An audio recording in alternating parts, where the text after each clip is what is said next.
And our biggest faller this week, Joey, is, the predominant story in the NFL. It's Deshaun Watson, who is down 16.6 spots. His current ADP is QB 17, going at pick 133.2. Obviously, this is a touchy story, and it's one that continues to develop. I think that we thought by now we would sort of know the status of his suspension, but things keep on being added to this controversy, and it doesn't seem like it's going to slow up anytime soon.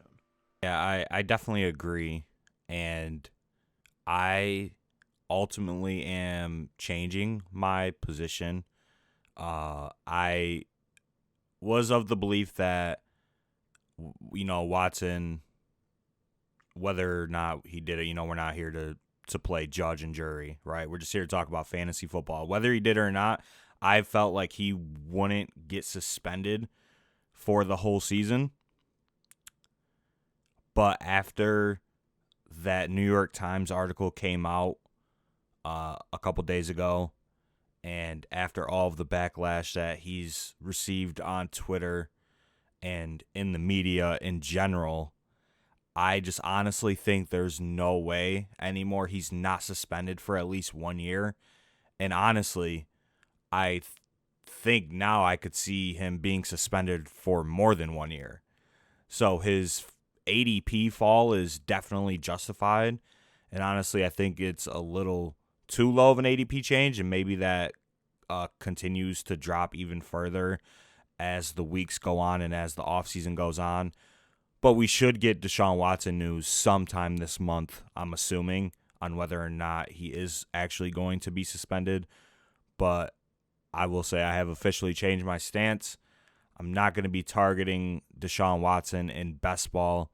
I think that ultimately he will get suspended for at least this year. And I honestly think there's a good chance that he gets suspended for multiple years as well, with all of the allegations against him and the civil cases. And I don't know if you're too familiar, but in the MLB, there was kind of something similar with Trevor Bauer. He's a pitcher, and they suspended him for like 2 years or 365 games or something that equates to 2 full MLB seasons. And he only had like one case of like domestic violence or sexual assault or whatever. So I think that his punishment is going to be pretty harsh. I think that the NFL definitely will see this New York Times article, and they'll have to make the decision accordingly. And I think that, yeah, he's kind of done.